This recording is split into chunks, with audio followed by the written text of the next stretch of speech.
시어머니, 이제 당신 뜻대로는 안 돼요. 이 집은 이제 제가 주인이에요. 며느리의 차갑게 식은 목소리에 저는 온몸이 얼어붙었습니다.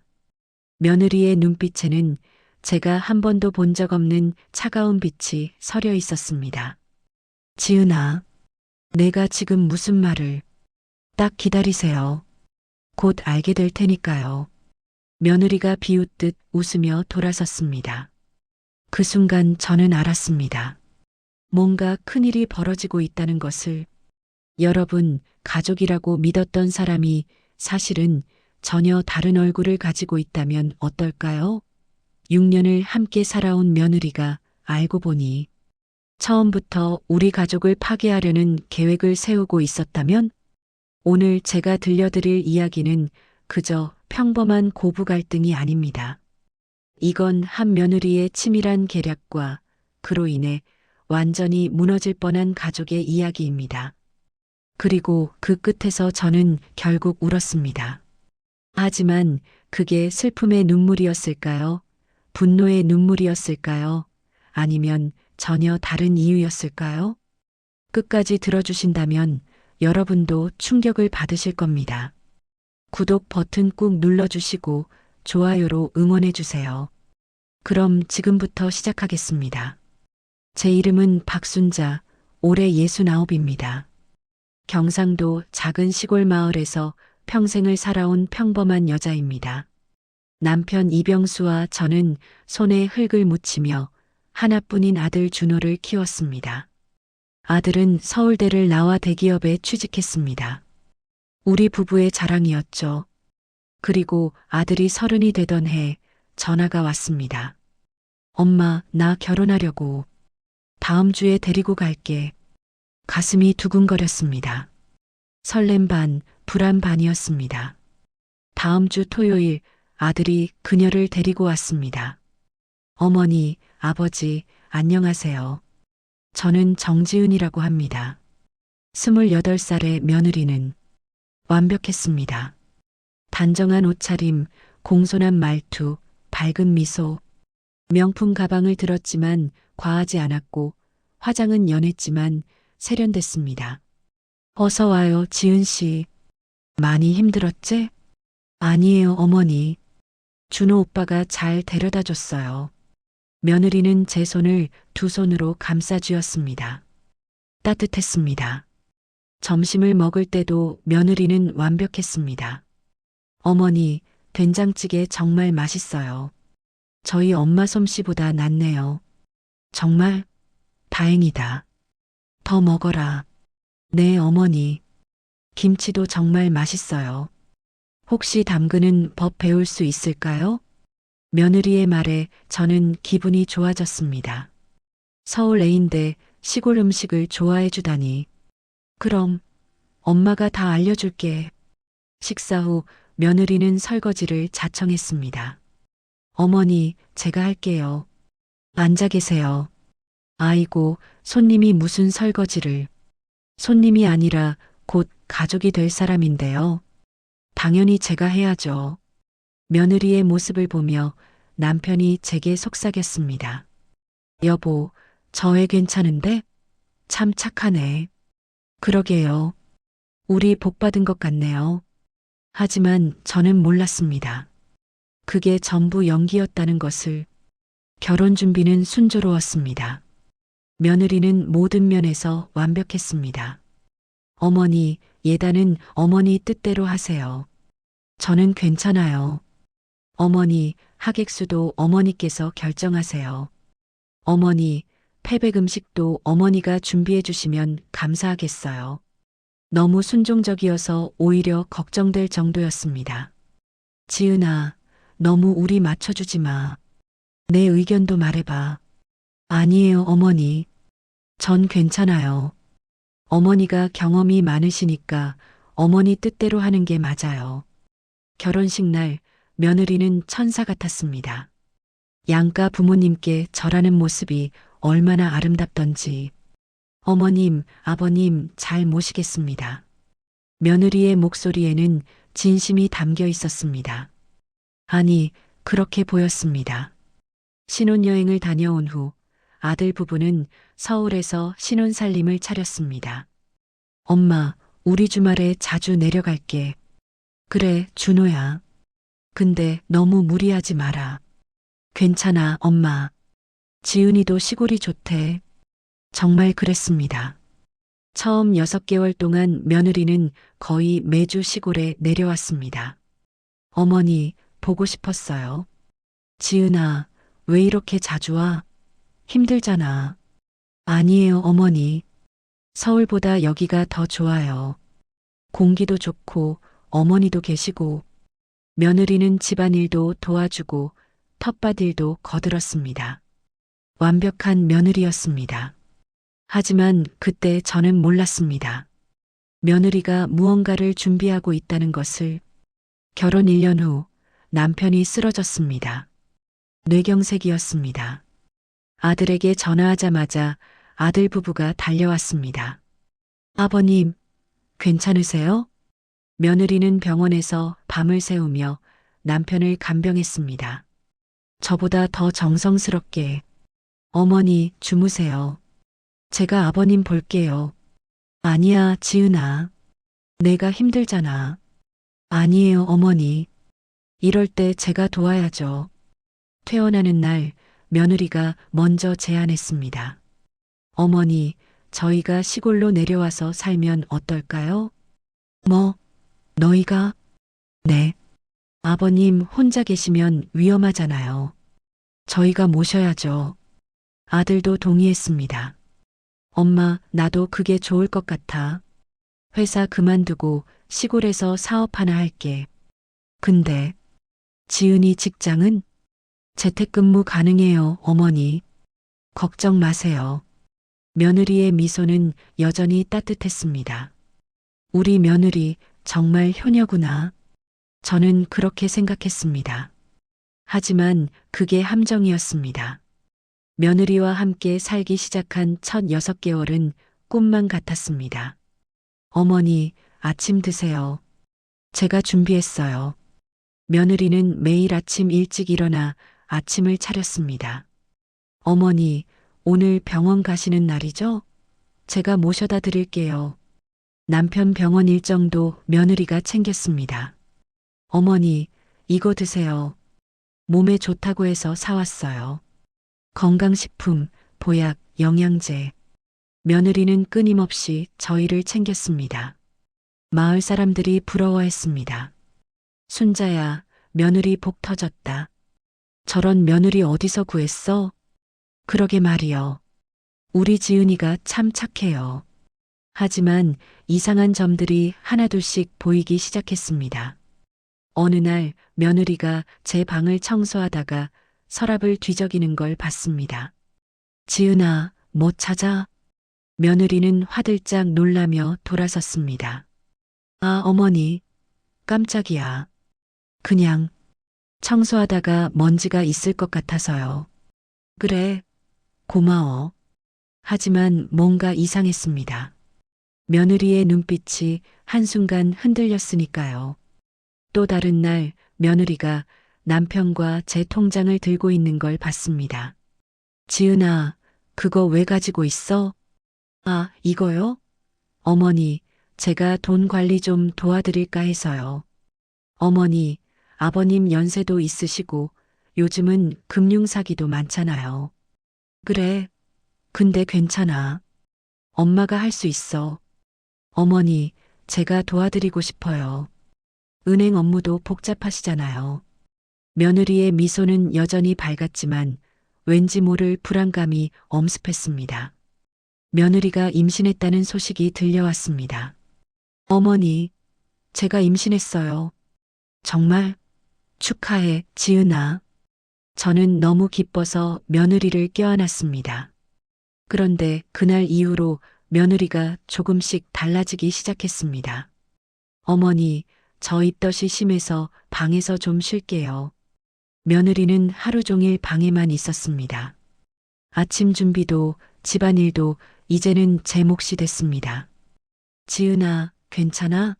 뭐 먹고 싶은 거 있어? 아니요, 어머니. 그냥 좀 쉬고 싶어요. 며느리의 목소리가 예전과 달라졌습니다. 차가워졌습니다. 처음엔 입덧 때문이라고 생각했습니다. 하지만 시간이 지날수록 며느리의 태도는 더 냉랭해졌습니다. 어머니, 저 병원 갈 건데 혼자 갈게요. 아니야, 엄마가 같이. 혼자 갈 수 있어요. 괜찮아요. 며느리가 제 말을 자르며 나가버렸습니다. 이상했습니다. 분명 예전에 며느리는 제가 함께 가자고 하면 좋아했는데 며느리의 임신 4개월이 됐을 무렵이었습니다. 아들이 심각한 얼굴로 저를 찾아왔습니다. 엄마, 나 사업 확장하려고 하는데 돈이 좀 필요해. 얼마나? 5천만 원. 5천? 그게 어디 있어? 엄마 아빠 병원비로 쓰고 남은 거 있잖아. 그거랑 집 담보 대출 좀 받으면. 집 담보 대출? 준호야, 그건 너무. 그때 며느리가 나타났습니다. 어머니, 저희를 믿어주세요. 사업 잘 되면 몇 배로 갚아드릴게요. 며느리의 눈빛이 달랐습니다. 예전의 따뜻함은 없었습니다. 근데 지은아, 이건 너무 큰 돈이라서. 어머니, 손주 생각해서라도 저희 도와주세요. 아기 낳으면 돈 많이 들잖아요. 사업 잘 되면 아기한테도 더 좋은 환경 만들어줄 수 있어요. 손주를 핑계로 하니 거절하기 어려웠습니다. 결국 저는 집 담보대출을 받았습니다. 5천만 원을 아들에게 줬습니다. 하지만 이상했습니다. 며느리의 표정에서 미묘한 만족감이 보였으니까요. 그날 밤 우연히 며느리와 아들의 대화를 듣게 됐습니다. 오빠, 1단계 성공이야. 이제 시어머니 돈은 우리 거나 다름없어. 지은아, 우리 너무 심한 거 아니야? 심해? 오빠, 시어머니가 얼마나 많이 가지고 있는지 알아? 평생 모은 돈이 얼마나 되는데. 우리가 받아야 할 돈이야. 당연한 거라고. 심장이 멎는 것 같았습니다. 하지만 엄마가 얼마나 고생해서 모은 돈인데. 오빠, 약해지지 마. 우리 계획대로 하는 거야. 다음은 땅 문서 빼내는 거. 그리고 그 다음은 더 이상 듣고 싶지 않았습니다. 저는 비틀거리며 제 방으로 돌아왔습니다. 며느리가 우리 돈을 노리고 있었다고? 다음 날부터 저는 며느리를 주시했습니다. 며느리는 여전히 겉으로는 착한 며느리를 연기했습니다. 하지만 제가 안 보는 곳에서는 달랐습니다. 어느 날 며느리가 아들과 싸우는 소리가 들렸습니다. 오빠, 시어머니가 자꾸 나한테 이래라 저래라 해. 못 참겠어. 지은아, 엄마가 뭐라고 했는데? 나보고 청소하라, 빨래하라, 밥해라. 임신부한테 이게 말이 돼? 엄마가 그랬어? 내가 말할게. 아니야, 오빠가 말하면 더 심해질 거야. 그냥 내가 참을게. 며느리의 목소리에는 눈물이 섞여 있었습니다. 하지만 그건 거짓말이었습니다. 저는 며느리에게 그런 말을 한 적이 없었으니까요. 그날 저녁 아들이 저에게 말했습니다. 엄마, 지은이가 요즘 많이 힘들대. 엄마가 좀 배려해 줄 수 없어? 준호야, 엄마가 뭘 잘못했어? 지은이 보고 청소하고 빨래하고 밥하라고 했잖아. 임신부한테 그건 좀. 엄마는 그런 말 한 적 없어. 엄마, 왜 거짓말을 해? 지은이가 울면서 얘기했어. 아들이 저를 믿지 않았습니다. 며느리를 믿었습니다. 준호야, 엄마, 며느리한테 좀 잘해줘. 응? 지은이가 얼마나 착한 애야. 그런 애를 왜 이렇게 힘들게 해? 아들이 돌아서 나갔습니다. 저는 그 자리에 주저앉았습니다. 며느리가 저와 아들 사이를 갈라놓고 있었습니다. 며느리의 계략은 거기서 끝나지 않았습니다. 마을 사람들을 만날 때마다 며느리는 제 험담을 했습니다. 교묘하게, 아주머니, 시어머니가 저한테 너무 심하게 하세요. 근데 제가 참아야죠. 시집살이니까. 뭐, 순자가 너한테 뭐라 그래? 아니에요. 괜찮아요. 제가 잘못해서 그래요. 시어머니 말씀이 다 맞아요. 며느리는 자신이 피해자인 것처럼 연기했습니다. 그러면서도 저를 직접적으로 비난하지 않았습니다. 그게 더 교묘했습니다. 마을 사람들은 제게 말했습니다. 순자야, 며느리한테 좀 잘해줘라. 그렇게 착한 애를 왜 그렇게 구박해? 제가 뭘 잘못했는데요? 며느리가 울면서 얘기하더라. 너무 힘들다고. 아이고, 불쌍해라. 아무도 제 말을 믿지 않았습니다. 모두 며느리 편이었습니다. 저는 점점 고립됐습니다. 남편마저도 며느리 편을 들었습니다. 여보, 당신이 지은이한테 좀 심한 것 같소? 여보, 나는 아무것도 안 했어요. 지은이가 그렇게 착한 애가 거짓말을 하겠소? 당신이 좀 반성해야 될 것 같소? 세상에서 저 혼자인 것 같았습니다. 며느리의 임신 7개월이 됐을 무렵이었습니다. 며느리가 갑자기 배를 잡고 쓰러졌습니다. 으악, 배야, 지은아. 저는 급히 119를 불렀습니다. 병원으로 달려갔습니다. 다행히 아기는 무사했습니다. 하지만 의사가 말했습니다. 산모가 많이 불안정해요. 스트레스를 많이 받으신 것 같은데 조심하셔야 합니다. 병실로 돌아가니 며느리가 울고 있었습니다. 어머니, 제가 이 집에서 너무 힘들어요. 매일 간섭받고 눈치 보고 뱃속 아기까지 위험해졌어요. 지은아, 엄마가 뭘 잘못했어? 말해봐. 어머니는 절 며느리로 생각하지 않으세요. 그냥 손주를 낳을 도구로만 보시잖아요. 그런 적 없어. 그때 아들이 들어왔습니다. 엄마, 지은이가 이렇게 됐는데 아직도 모르겠어? 준호야, 엄마, 이제 그만해. 지은이가 거짓말할 이유가 뭐가 있어? 아들이 소리쳤습니다. 며느리가 조용히 말했습니다. 오빠, 나 여기서 더 이상 못 살 것 같아. 서울로 올라가고 싶어. 그래, 지은아. 우리 올라가자. 근데 오빠, 돈이 없잖아. 전세금도 없고. 며느리가 저를 힐끗 보며 말했습니다. 어머니, 부탁이에요. 저희한테 땅 한 필지만 주세요. 그거 팔아서 서울에 집 구할게요. 땅? 그건 어머니 땅 5개나 있잖아요. 하나만요. 제발이요. 며느리의 눈에 눈물이 그렁그렁 맺혔습니다. 완벽한 연기였습니다. 엄마, 지은이 부탁이야. 땅 하나 정도는 줄 수 있잖아. 아들까지 조르니 거절할 수 없었습니다. 알았다. 며느리의 입꼬리가 살짝 올라갔습니다. 순간적으로 아주 짧게. 하지만 저는 봤습니다. 그날 밤 또 며느리의 통화를 엿듣게 됐습니다. 언니 대박. 땅 하나 받아냈어. 이거 팔면 최소 3억은 되거든. 계획대로 되고 있어. 근데 시어머니가 눈치챈 것 같지 않아? 괜찮아. 증거 없잖아. 그리고 난 완벽하게 연기하고 있어. 다들 날 착한 며느리로 알아. 오빠도 시아버지도 마을 사람들도. 며느리의 웃음소리가 섬뜩했습니다. 다음은 나머지 땅이랑 집이야. 전부 내 이름으로 만들 거야. 시어머니, 그때쯤이면 요양원 보내버리면 돼. 더 이상 참을 수 없었습니다. 그날 밤 저는 잠을 이룰 수 없었습니다. 며느리의 모든 행동이 계획적이었다는 것. 저를 고립시키고 재산을 빼앗으려는 치밀한 계략이었다는 것. 이대로는 안 돼. 증거를 찾아야 해. 다음 날부터 저는 며느리를 미행했습니다. 며느리는 매일 외출했습니다. 산책한다며. 하지만 실제로는 부동산을 돌아다녔습니다.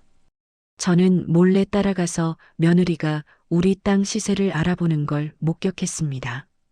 이 땅 지금 팔면 얼마 정도 받을 수 있어요? 3억 5천 정도 될 것 같은데요. 좋네요. 곧 제 이름으로 넘어올 거거든요. 그때 바로 매물로 내주세요. 며느리의 목소리에는 승리감이 묻어났습니다. 저는 조용히 녹음을 했습니다. 며느리는 또 다른 곳도 갔습니다. 요양원이었습니다. 1인실로 가능할까요? 70대 여성이고요. 네, 가능합니다. 월 비용은 250만 원 정도 됩니다. 좋아요. 곧 연락드릴게요. 며느리가 저를 요양원에 보내려 한다는 것. 그것도 녹음했습니다. 하지만 이것만으로는 부족했습니다. 더 확실한 증거가 필요했습니다. 저는 계획을 세웠습니다. 며느리에게 함정을 파기로 했습니다. 어느 날 일부러 며느리에게 말했습니다. 지은아, 엄마가 너한테 줄 게 있어. 네. 뭔데요, 어머니? 엄마가 평생 모은 돈이 좀 있거든. 예금 통장. 이거 넣어주려고. 며느리의 눈이 반짝였습니다. 어머니, 정말요? 그래. 손주도 태어날 건데 너희가 쓰는 게 맞지. 근데 준호는 모르게 해줘. 아들놈이 알면 안 받으려고 할 테니까. 네, 어머니. 고마워요. 며느리가 저를 껴안았습니다. 하지만 그 포옹에는 애정이 아닌 탐욕이 느껴졌습니다. 내일 은행 같이 가자. 명예 이전하게. 네, 어머니. 그날 밤 예상대로 며느리가 전화했습니다. 언니 대박. 시어머니가 예금 통장 준대. 얼마나 있는지 모르겠지만 최소 몇 천은 될 거야. 진짜? 내가 얼마나 잘했으면. 내 연기 실력 좀 봐. 오스카상 감이지? 하. 며느리의 웃음소리를 들으며 저는 녹음 버튼을 눌렀습니다. 다음 날 은행에 가기 전에 저는 준비를 했습니다. 거실에 몰래 녹음기를 설치했습니다. 그리고 마을 이장님과 몇몇 어른들을 집으로 모셨습니다. 순자야, 무슨 일로 우릴 부른 거요? 잠시만 기다려주세요. 곧 아실 거예요. 며느리가 밝은 표정으로 나타났습니다. 어머니, 은행 가시죠. 손님들이? 지은아, 앉아봐. 우리 이야기 좀 하자. 무슨 이야기요? 며느리의 표정이 굳어졌습니다. 저는 녹음기를 꺼냈습니다. 이걸 좀 들어볼까? 녹음이 재생됐습니다. 며느리가 부동산에서 한 말, 요양원에서 한 말, 친구와의 통화 내용. 대박. 땅 하나 받아냈어. 계획대로 되고 있어. 시어머니, 그때쯤이면 요양원 보내버리면 돼. 오스카상 감이지? 하. 거실이 조용해졌습니다. 며느리의 얼굴이 새하얗게 질렸습니다. 이게, 지은아, 이게 뭐야? 설명 좀 해봐. 마을 사람들이 며느리를 쳐다봤습니다. 그 눈빛에는 배신감이 담겨 있었습니다. 순자, 이게 정말이가? 네, 이장님. 우리 며느리가 처음부터 우리 재산을 노리고 접근한 겁니다. 이건 오해예요. 며느리가 변명했지만 증거는 명확했습니다. 바로 그때 아들이 회사에서 돌아왔습니다. 무슨 일이야? 저는 아들에게도 녹음을 들려줬습니다. 아들의 얼굴이 일그러졌습니다. 지은아, 이게 정말이야? 오빠 아니야. 나는. 대답해. 이게 정말이냐고. 며느리는 한참을 침묵하다가 갑자기 태도를 바꿨습니다. 그래, 맞아. 며느리의 눈빛이 차갑게 변했습니다. 맞아요. 내가 다 계획한 거예요. 처음부터. 거실에 있던 모든 사람들이 충격에 빠졌습니다. 왜 그랬어? 지은아, 왜? 아들이 소리쳤습니다. 며느리가 비웃었습니다. 왜? 돈 때문이지 뭐. 시골에서 평생 농사 지으면서 모은 돈이 얼마나 되는 줄 알아? 땅이 몇 개야? 그거 다 내가 가질 수 있었어. 지은아, 오빤 바보야. 내가 오빠를 사랑해서 결혼했을 것 같아? 오빠 재산 때문이지. 대기업 다니고 부모님이 땅 많이 가지고 있다잖아. 완벽한 타겟이었어. 며느리의 말에 아들이 비틀거렸습니다. 그럼 우리 사이는, 아기는? 아기, 이것도 계획이었어. 아기 있으면 더 많이 받아낼 수 있잖아. 손주 핑계대면 시어머니가 뭐든 들어줄 줄 알았는데 며느리가 저를 쏘아봤습니다. 이 할망구가 생각보다 똑똑하더라고. 눈치를 채버렸어. 지은아, 그 입 닥쳐. 아들이 소리쳤지만 며느리는 멈추지 않았습니다. 오빤 진짜 바보야. 내가 그렇게 연기했는데도 몰랐잖아. 어머니 사랑해요. 어머니 고마워요. 하. 웃기지도 않아. 마을 사람들이 웅성거렸습니다. 저런 년을 봤나? 순자 고생이 이만저만이 아니었겠구만. 며느리는 개의치 않았습니다. 어차피 들켰으니까 솔직하게 말할게. 나 시어머니 진짜 싫었어. 시골 냄새나고 촌스럽고 무식하고. 근데 참았어. 돈 때문에. 이 계집애 가. 이장님이 소리쳤습니다. 며느리가 배를 쓰다듬으며 말했습니다. 근데 이제 어쩔 거야?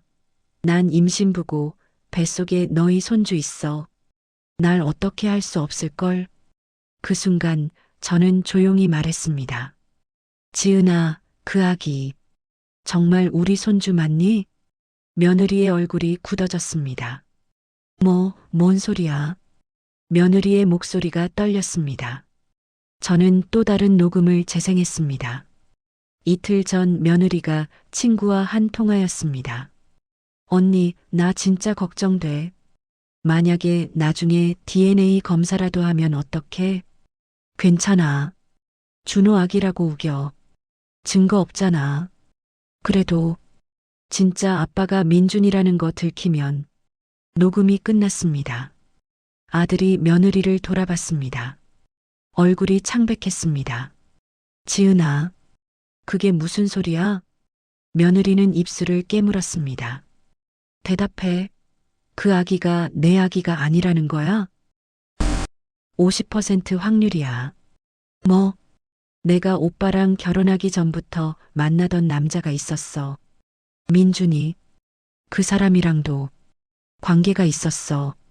거실이 다시 조용해졌습니다. 그래서 이 아기가 그 남자 아기일 수도 있다는 거야? 몰라. DNA 검사 안 해봐서. 아들이 주저앉았습니다. 왜 나한테 이렇게 해? 내가 뭘 잘못했어? 잘못? 없어. 오빠는 아무 잘못 없어. 그냥 내가 돈이 필요했을 뿐이야. 며느리는 전혀 미안해하지 않았습니다. 저는 며느리를 똑바로 쳐다봤습니다. 지은아, 넌 지금 당장 이 집에서 나가. 내가 못 나가게 할 줄 알았어? 경찰 부를까?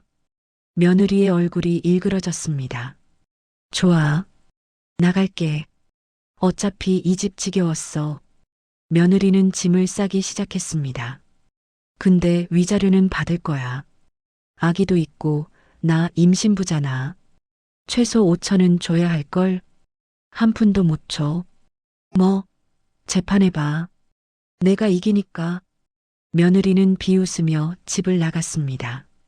며느리가 떠난 후 아들은 완전히 무너졌습니다. 엄마, 나 어떡해. 아들은 매일 술만 마셨습니다. 사업도 손을 놓았습니다. 준호야, 정신 차려라. 이래서 어떡하니? 엄마, 나 바보야. 완전 바보. 그년한테 속았어. 저는 아들을 보며 가슴이 찢어졌습니다. 한편 며느리는 정말로 위자료 소송을 걸었습니다. 임신 중 부당하게 쫓겨났다며 5천만 원을 요구했습니다. 저희는 변호사를 선임했습니다. 녹음 파일을 모두 제출했습니다. 첫 재판날 며느리가 나타났습니다. 배가 더 불러 있었습니다. 판사님, 저는 임신부입니다. 시댁에서 부당하게 쫓겨나 정신적, 경제적 피해를 입었습니다. 며느리는 또 연기를 했습니다. 눈물까지 흘리며. 하지만 저희 변호사가 녹음 파일을 재생했습니다. 며느리의 얼굴이 일그러졌습니다. 이건 불법 녹음입니다. 녹음 장소가 녹음자의 집이므로 합법입니다. 변호사의 말에 며느리는 할 말을 잃었습니다. 판사가 말했습니다. 원고의 청구를 기각합니다. 오히려 피고에게 사기 및 배임 혐의로 손해배상 청구권이 있다고 판단됩니다. 며느리는 결국 한 푼도 받지 못하고 법정을 나갔습니다. 재판이 끝난 후 아들이 말했습니다. 엄마, 나 DNA 검사하고 싶어. 그래, 준호야. 그게 좋겠다. 며느리에게 연락했지만 며느리는 거부했습니다. 검사하네. 내 아기야. 하지만 법원 명령으로 강제 DNA 검사가 진행됐습니다. 결과가 나오기까지 2주가 걸렸습니다. 그 2주 동안 아들은 거의 폐인이 됐습니다. 엄마, 만약에 내 아기가 아니면 어떡해. 준호야, 그때 가서 생각하자. 드디어 결과가 나왔습니다. 변호사가 전화했습니다. 준호 씨, 결과 나왔습니다. 네. 부자 관계가 인정됩니다. 99.9% 확률로 친자입니다. 아들이 주저앉았습니다. 네. 내 아기야. 진짜 내 아기. 아들은 울었습니다. 기쁨의 눈물인지 슬픔의 눈물인지 알 수 없었습니다. 며느리는 혼자 서울에서 아기를 낳았습니다. 출산 소식을 듣고 아들이 말했습니다. 엄마, 나 서울 가볼게. 준호야. 그래도 내 아기잖아. 얼굴이라도 보고 싶어. 아들은 서울로 올라갔습니다. 병원에서 아들은 아기를 봤습니다. 그리고 며느리는 초췌해 보였습니다. 혼자 아기를 낳고 혼자 돌보느라 힘들어 보였습니다. 준호 오빠, 지은아. 둘은 한참을 말없이 쳐다봤습니다. 아기, 건강해? 응, 건강해. 이름은? 너가 지어줘. 며느리의 목소리가 떨렸습니다. 아들이 아기를 안았습니다. 작고 소중한 생명이었습니다. 하은이, 하늘이 주신 은혜. 이름 하은이야. 며느리가 고개를 끄덕였습니다. 그리고 울기 시작했습니다. 미안해. 정말 미안해. 지은아, 나 정말 나쁜 년이야. 오빠한테, 어머니한테 너무 나쁜 짓 했어. 며느리는 계속 울었습니다. 며느리는 모든 것을 고백했습니다. 사실, 나 어렸을 때 부모님이 사기당해서 전 재산 잃었어. 그 이후로 우리 가족은 완전히 무너졌어. 며느리의 목소리가 떨렸습니다. 아빠는 술만 마시고 엄마는 우울증에 걸렸어. 나는 돈만 있으면 행복할 수 있다고 생각했어. 지은아. 그래서 돈 많은 남자를 찾았어. 오빠를 만났을 때 오빠가 좋아서가 아니라 오빠 재산이 좋아서 결혼했어. 며느리가 아기를 내려다봤습니다. 근데 이 아기를 낳고 나니까 내가 뭘 했는지 알겠어. 나 정말 최악의 인간이야. 며느리는 계속 울었습니다. 미안해. 정말 미안해. 나 용서받을 자격도 없어. 아들은 한참을 침묵하다가 말했습니다. 지은아, 난 아직 널 용서할 수 없어. 알아. 근데 이 아기는 죄가 없잖아. 엄마한테 물어볼게. 이 아기를 우리가 키울 수 있는지. 며느리가 놀라서 아들을 봤습니다. 진짜로? 약속은 못해. 엄마 뜻도 들어봐야 하니까. 아들은 그렇게 말하고 시골로 돌아왔습니다. 아들이 돌아와서 저에게 모든 이야기를 했습니다. 엄마, 나 하은이를 키우고 싶어. 준호야, 지은이는 이제 내 인생에서 지워야 할 사람인 것 같아. 근데 하은이는 내 딸이잖아. 저는 한참을 고민했습니다. 며느리가 한 짓은 용서할 수 없었습니다. 하지만 손주는 죄가 없었습니다. 엄마, 내가 하은이 키울게. 엄마는 신경 안 써도 돼. 아니다. 응? 엄마도 키울 거야. 우리 손주잖아. 아들이 저를 껴안았습니다. 엄마, 고마워. 우리는 법적으로 하은이의 양육권을 받았습니다. 며느리는 동의했습니다. 하은이는 너희가 키우는 게 맞을 것 같아. 나는 엄마 자격이 없어. 며느리는 양육권을 포기하는 서류에 서명했습니다. 하지만 면접권은 유지했습니다. 한 달에 한 번 하은이를 볼 수 있는 권리. 고마워. 정말 고마워. 며느리는 울며 말했습니다. 1년이 지났습니다. 하은이는 무럭무럭 자랐습니다. 건강하고 밝은 아이였습니다. 할미. 하은이가 저를 보며 웃었습니다. 그 웃음이 세상에서 제일 예뻤습니다. 며느리는 한 달에 한 번 찾아왔습니다. 하은이를 보러. 어머니, 안녕하세요. 그래, 들어와. 며느리는 많이 달라져 있었습니다. 살도 빠지고 얼굴도 수척해졌습니다. 하은아, 엄마 왔어. 며느리가 하은이를 안았습니다. 하은이는 낯을 가렸습니다. 하은아, 미안해. 엄마가 미안해. 며느리는 매번 울었습니다. 어느 날 며느리가 저에게 말했습니다. 어머니, 정말 죄송합니다.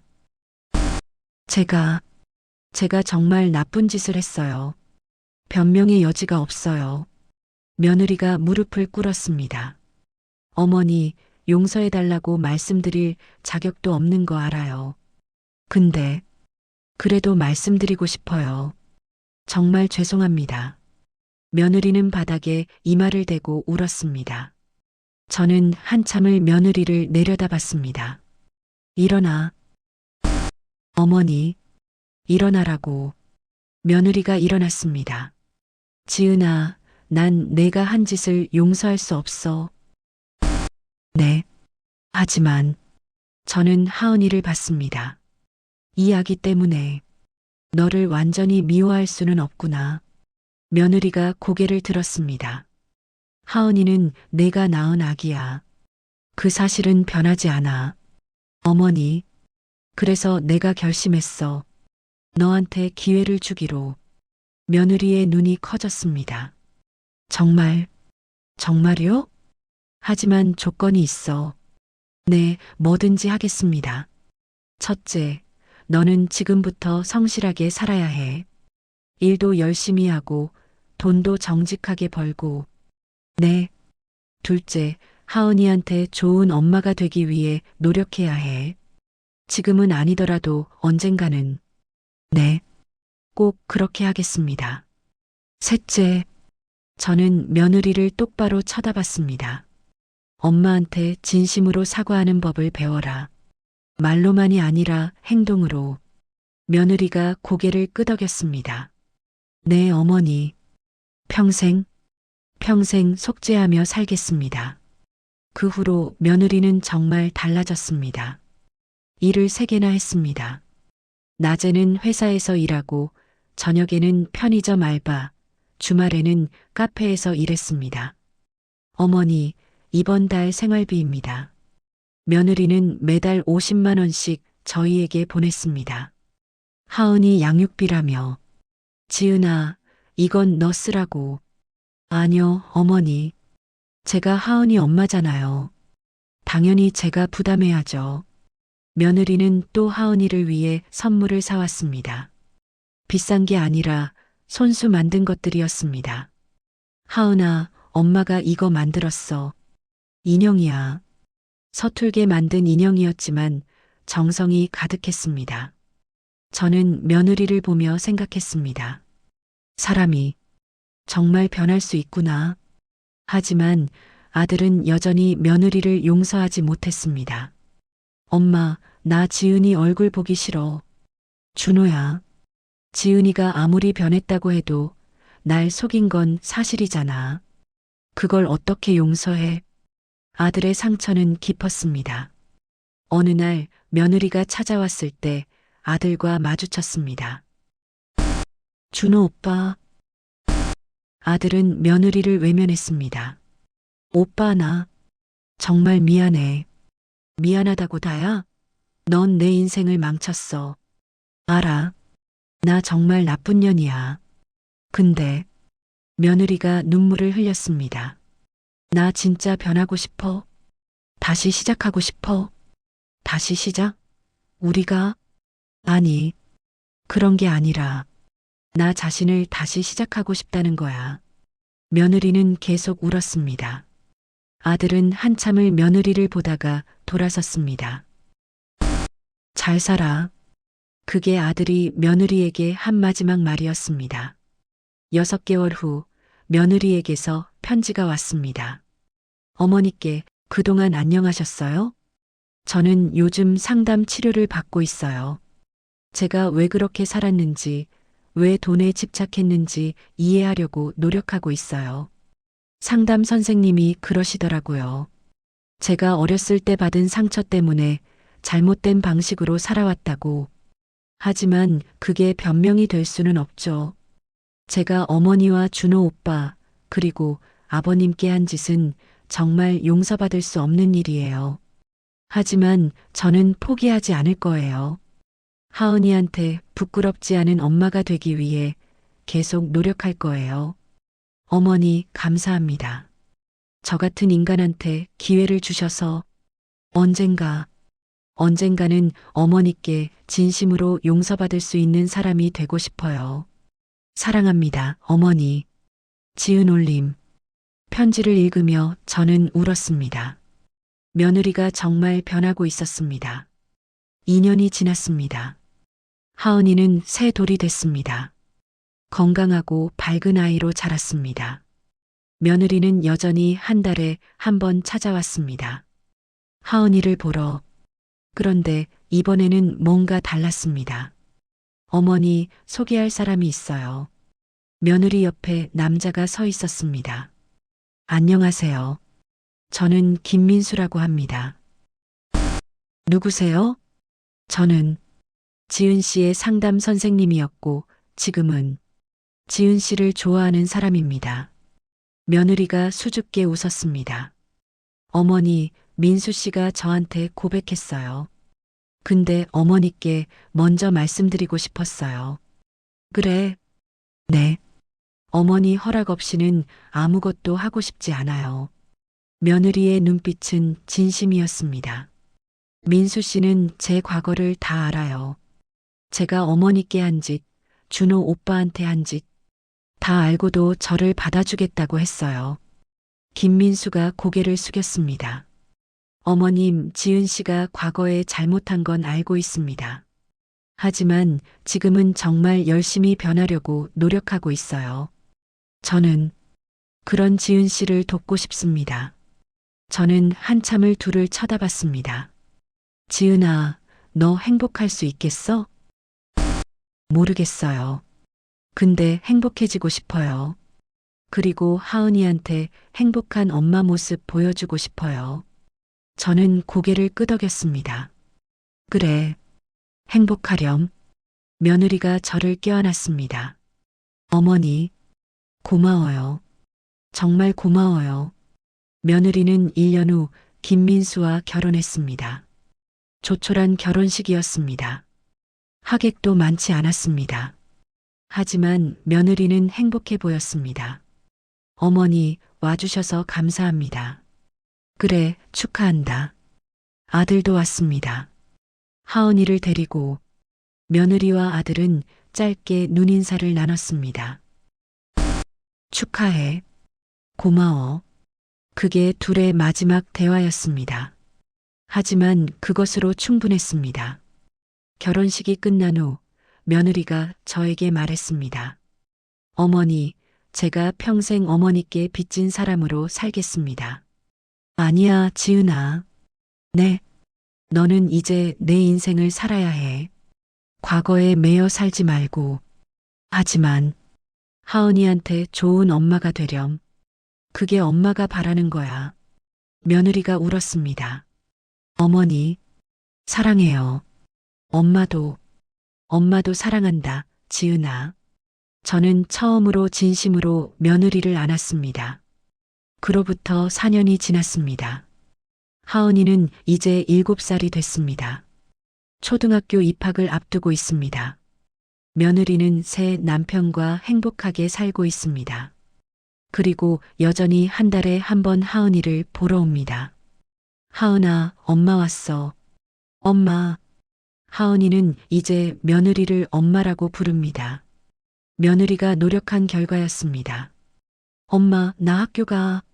그래, 하은아. 학교 가서 친구 많이 사귀어야지. 며느리와 하은이는 행복해 보였습니다. 어제 하은이 생일이었습니다. 아들 가족, 며느리 가족, 그리고 저희 부부가 모두 모였습니다. 하은아, 생일 축하해. 하은이는 케이크 촛불을 불며 소원을 빌었습니다. 나는요, 할머니, 할아버지, 아빠, 엄마, 새아빠 모두 건강하고 행복했으면 좋겠어요.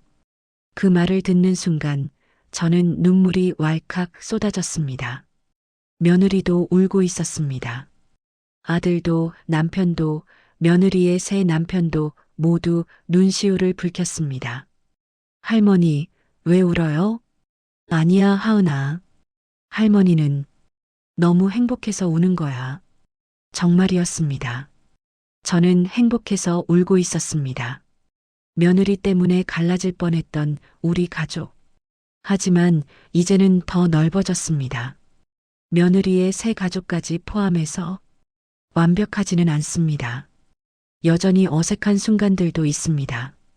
하지만 우리는 모두 노력하고 있습니다. 하은이를 위해서, 그리고 우리 자신을 위해서. 제가 깨달은 건 이겁니다. 사람은 변할 수 있다는 것. 용서는 쉽지 않지만 불가능하지도 않다는 것. 그리고 가족이란 피로 맺어진다고 되는 게 아니라 서로를 위해 노력할 때 비로소 진짜 가족이 된다는 것. 며느리는 처음엔 악마 같았습니다. 하지만 지금은 불완전하지만 노력하는 한 사람의 엄마입니다. 그리고 그게 충분합니다. 여러분, 긴 이야기 끝까지 들어주셔서 감사합니다. 제 이야기가 어떠셨나요? 혹시 여러분도 가족에게 깊은 상처를 받으신 적 있으신가요? 용서할 수 없는 사람이 있으신가요? 제가 감히 말씀드리고 싶은 건 용서가 반드시 필요한 건 아니라는 겁니다. 어떤 상처는 너무 깊어서 용서할 수 없습니다. 그리고 그건 괜찮습니다. 하지만 만약 누군가가 진심으로 변하려고 노력한다면, 그리고 그 사람에게 기회를 주고 싶다면, 용서는 그 사람을 위한 게 아니라 여러분 자신을 위한 겁니다. 용서함으로써 우리는 과거의 상처에서 자유로워질 수 있습니다. 물론 쉽지 않습니다. 저도 며느리를 용서하는데 몇 년이 걸렸습니다. 하지만 지금 저는 행복합니다. 미움 대신 평화를 선택했으니까요. 여러분도 할 수 있습니다. 오늘 이야기가 여러분께 작은 위로와 용기가 되었으면 좋겠습니다. 공감하셨다면 구독 버튼 꾹 눌러주시고 좋아요로 응원해주세요. 댓글로 여러분의 이야기도 들려주세요. 다음에 또 좋은 이야기로 찾아뵙겠습니다. 모두 행복하시길 바랍니다. 감사합니다.